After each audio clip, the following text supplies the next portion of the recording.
नमस्कार मेरे किसान भाइयों, स्वागत है आप सबका एक बार फिर जानकारी से भरी एक और बहुत ही खास वीडियो में। किसान भाइयों, गन्ने की फसल में एक बहुत ज़बरदस्त उत्पादन लेने के लिए हमें चार चीज़ों पे ध्यान देना है, या मैं यूँ कहूँ कि अगर ये चारों चीज़ें गन्ने की फसल में हो जाएं तो एक बहुत ज़बरदस्त उत्पादन हम गन्ने की फसल से ले सकते हैं। किसान भाइयों, एक तो जमाव, उसके बाद अगर हमारा गन्ना अच्छे से ब्यात कर जाए, लंबाई और मोटाई, अगर ये चारों चीज़ें हमारी फसल में आ जाती हैं तो हम निश्चित रूप से 100 प्लस गन्ना आसानी से निकाल सकते हैं। लेकिन किसान भाइयों, अगर आपका जमाव भी प्रभावित हो गया, फिर भी अगर आपके गन्ने की हाइट अच्छी आ जाए और उसकी मोटाई हो जाए तो भी आप एक अच्छा उत्पादन गन्ना फसल से ले सकते हैं। ये देखा गया है किसान भाइयों, चाहे गन्ना छिदा ही क्यों ना हो, चाहे गन्ने में कम जमाव ही क्यों ना हो, लेकिन गन्ना अगर मोटाई लंबाई अच्छी ले जाता है तो उन खेतों का उत्पादन भी बहुत अच्छा आता है।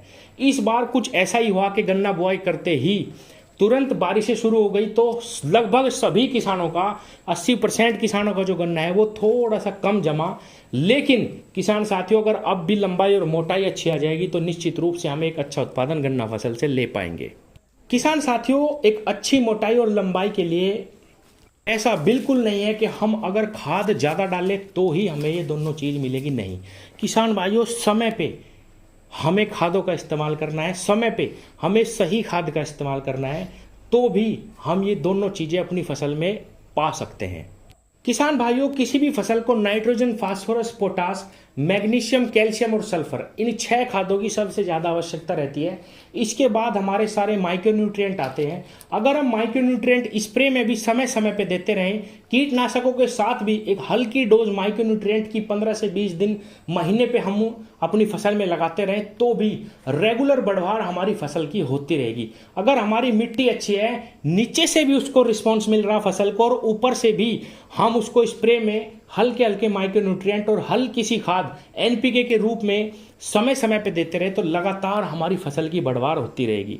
किसान भाइयों, ऐसा बिल्कुल नहीं है कि आप पहले महीने बुआई पे तो बहुत ज़्यादा खाद डाल दे, पहले पानी पे तो बहुत ज़्यादा खाद डाल दे, लेकिन जब आप मिट्टी चढ़ा दे उसके बाद आप बिल्कुल भी खादों का इस्तेमाल ना करें, और गन्ने को 6 महीने 8 महीने के लिए तो ऐसे ही छोड़ दें, और 4 महीने आप बहुत ज़्यादा खादों का इस्तेमाल करें। तो किसान साथियों, हमें शुरू से लेके आखिर तक एक बैलेंस डाइट अपनी फसल को देनी है। जैसे कि मैंने बताया, बुआई के समय पे डीएपी, पहले पानी पे एनपीके और मिट्टी चढ़ाते वक्त एसएसपी खाद का इस्तेमाल हमें करना चाहिए। इसके बाद मैग्नीशियम, सल्फर और कैल्शियम, ये 3 चीज आती है। सल्फर का इस्तेमाल ज़्यादातर मेरे किसान भाई बुआई पे कर लेते हैं या पहले पानी पे कर लेते हैं। किसान भाइयों, कैल्शियम का इस्तेमाल आप अपनी फसल में मिट्टी चढ़ाते वक्त कर ही देंगे। एसएसपी के अंदर भी एक बहुत अच्छी मात्रा कैल्शियम खाद की आती है, जिसके अंदर सल्फर और कैल्शियम भी रहता है फास्फोरस के साथ। तो आपने सारे के सारे पोषक तत्व मिट्टी में डाल दिए, 3 पानी के अंदर, 4 पानी के अंदर। तो किसान भाइयों, अब आपको करना क्या है कि समय समय पे जब हम कीटनाशकों का इस्तेमाल करेंगे, उनके साथ आपको एनपीके के अलग अलग ग्रेड का इस्तेमाल करना है। पहली बार में आप 19-19-19 का इस्तेमाल करिए, उसके बाद 0-52-34 का इस्तेमाल करिए, या किसान साथियों आप 00-50 का इस्तेमाल करिए। और किसान भाइयों, आप अगर चाहें तो ग्रेड ना बदलते हुए हर बार 19-19-19 का भी इस्तेमाल कर सकते हैं। ये एक संपूर्ण खाद है जिसके अंदर नाइट्रोजन, फास्फोरस और पोटास तीनों तत्व रहते हैं।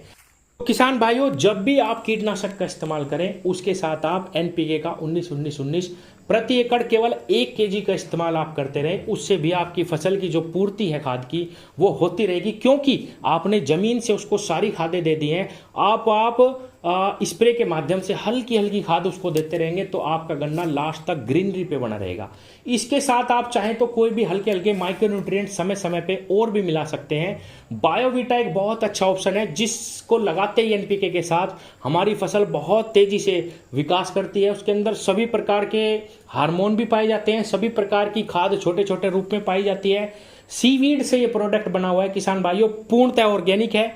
आप एनपीके के साथ बायोवीटा का इस्तेमाल कर लीजिए थोड़ी थोड़ी मात्रा में। हर बार 1 एकड़ खेत में आप 250 ml भी बायोवीटा अगर आप लगाते रहेंगे कीटनाशक के साथ, तो भी आपकी फसल लगातार बढ़वार करती रहेगी।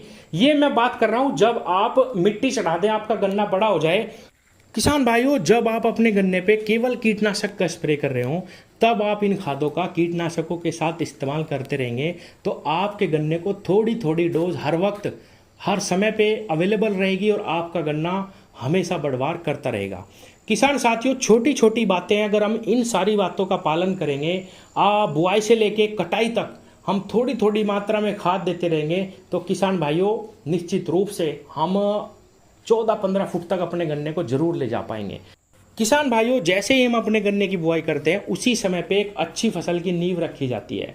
यानी खादों के साथ साथ हमें जो फसल प्रबंधन है उस पर बहुत ज़्यादा ध्यान देने की आवश्यकता है। अगर आप बुआई कर दें और उसमें खरपतवार का नियंत्रण सही समय पर ना करें तो कितने भी खाद आप डाल लेना, आपका जो उत्पादन है वो उतना नहीं आ पाएगा जितना आप लेना चाहते हैं। तो किसान भाइयों, ये तो मैंने अभी तक आपको खादों का प्रबंधन बताया है।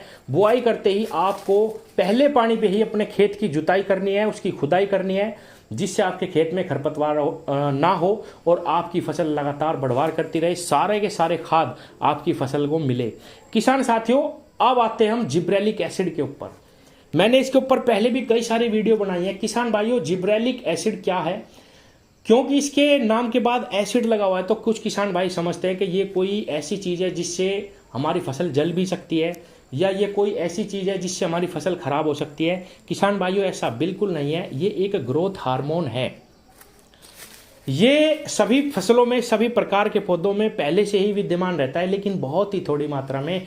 अगर आप इस हार्मोन का छिड़काव अपनी फसल पे ऊपर से करेंगे तो कोई भी फसल हो वो बहुत तेजी से बढ़ना शुरू कर देगी। गन्ने की फसल में इसकी जो मात्रा है वो प्रति एकड़ केवल 5 ग्राम लगानी है।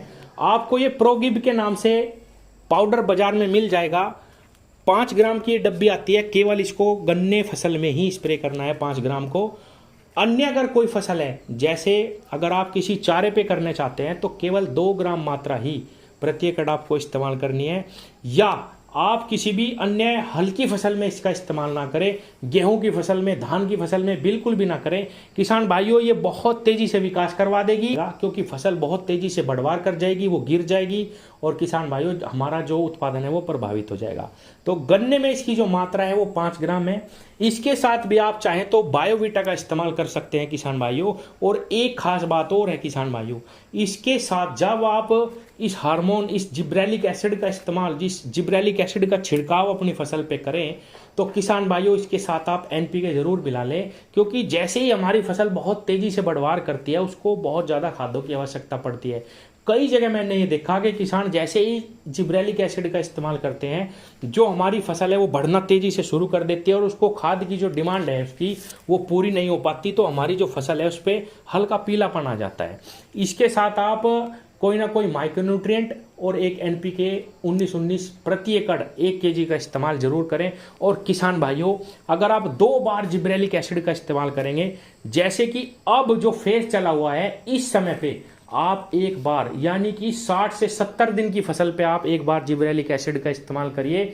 जो छोटे कल्ले हैं वो बड़े हो जाएंगे, आपकी जो फसल है वो बिल्कुल इकसार हो जाएगी पूरी की पूरी। और किसान भाइयों, एक बार आप इसका इस्तेमाल 120 से 130 दिन की फसल पे करेंगे तो आपकी जो फसल है वो अगर 11 फुट तक जाती है किसान भाइयों, तो वो 14 फुट तक चली जाएगी। 3-4 फुट का अंतर जिब्रेलिक एसिड का इस्तेमाल करके हम अपनी फसल पे ला सकते हैं।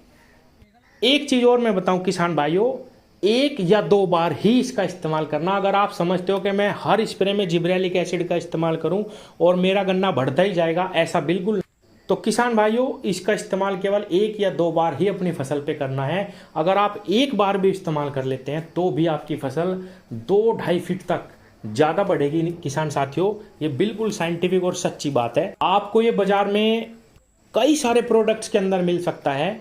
1 लीटर की दवाई आती है, वो 1 लीटर की शीशी आती है जिसके अंदर जिब्रेलिक एसिड ही मेन इंग्रेडिएंट रहता है। आप बाजार में मांगेंगे, होशी के नाम से आती है किसान भाइयों, आप उसका भी इस्तेमाल कर सकते हैं। 1 लीटर की शीशी आती है, वो 10 बीघे में लगभग लग जाएगी। उसके अंदर भी जिब्रेलिक एसिड आता है, वो घुलनशील अवस्था में रहता है। और किसान साथियों, बिल्कुल निश्चित रूप से 2-3 फुट का अंतर आप अपनी फसल पे ला सकते हैं। धन्यवाद।